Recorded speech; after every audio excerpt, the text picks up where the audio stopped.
What goes around comes around, sometimes in the form of a frisbee, sometimes as a haunting nightmare, and sometimes in the form of a long, long bill. The Queen of Britain will soon receive one. It will be from Jamaica. The Caribbean country is asking the British Queen to cough up billions. What for? As reparations for slavery. Quick background. Jamaica was a British colony from 1655 to 1962. The colonizer introduced sugarcane cultivation in Jamaica, and to support it, Britain introduced slaves. People were stolen from their homes and forced to work in the field. Many were shipped across to other countries as part of the transatlantic slave trade. In 1662, there were 400 slaves in Jamaica. By 1734, the number became 86,000. Between 1702 and 1749, nearly 300,000 slaves were imported to Jamaica. More than 100,000 were exported. It was only in the year 1807 that the British Parliament abolished slave trade, and it abolished slavery in 1837. By then, Britain had abducted and enslaved at least 12.5 million people. 12.5 million people enslaved. Many of them were Jamaicans. In 1833, Britain paid off 46,000 British slave owners. They were given £20 million, almost 40% of that time's annual budget. What was this money for? To compensate for the quote-unquote loss of human property. What about these human properties themselves? What did the government give them? Forget compensation. Did Imperial Britain even offer an apology to the slaves and their families? The legacy of the slave trade still stings Jamaica. The country has been asking for justice for some time now. In 2015, then British Prime Minister David Cameron visited Jamaica. Jamaican leaders asked his government to pay reparations. Cameron was told to atone for the historical sin. The Prime Minister refused to even offer an apology. Here's what he said instead.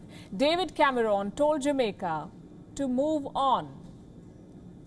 Reports published around that time revealed why he may have been so anti-reparation. Turns out one of Cameron's own family members was among many slave owners to have received compensation for loss of slaves.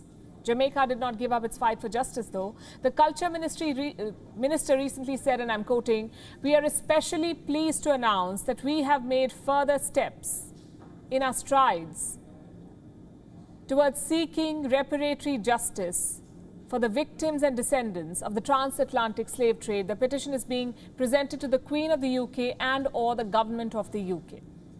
Now, we don't know how much Jamaica is asking for exactly, but here's what we can tell you. Britain has a history of denying reparation. In 2014, a coalition of 15 Caribbean countries presented a compensation plan to the UK. They wanted reparation for slave trade. A YouGov survey at that time found that 46% of the respondents in the UK opposed reparations. What about the government? The Foreign and Commonwealth Office said reparations are quote-unquote not the answer for the legacy of slave trade. May I then ask, what is? What's the answer for the legacy of slave trade? After the Second World War, Germany was made to compensate for the damages. In the years since, several companies have had to cough up money for oil spills, for nuclear power plant leaks, for gas leaks, for accidents. And here we are talking about millions of people being abducted and enslaved, but Britain refuses to atone for its inhumanity. And FYI, reparations for transatlantic slave trade could add up to $14 trillion. Of course, the UK refuses to pay. Just like it refuses to return stolen goods, be it India's Kohinoor or Ethiopia's manuscripts.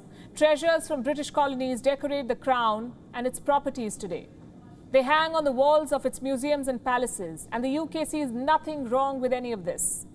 It feels no shame or the moral obligation to at least be apologetic, to at least apologize for its historic plunders.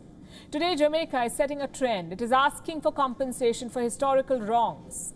Compensation it is entitled to. Compensation that 54 Commonwealth nations are also entitled to. The Great Britain ruled them all, looted them all. You see, the British Empire was the largest the world has ever seen. It ruled over parts of Africa, Asia, America, Australia and New Zealand. It squeezed all of them. From Africa, it abducted, trafficked and enslaved people. stole Benin bronzes. From Greece, it stole Elgin marbles. From Ethiopia, manuscripts. And from India, it drained $45 trillion. It is time for reparation. And while the world comes together to make China pay, it must not forget to also demand accountability from the British Crown. WION is now available in your country. Download the app now and get all the news on the move.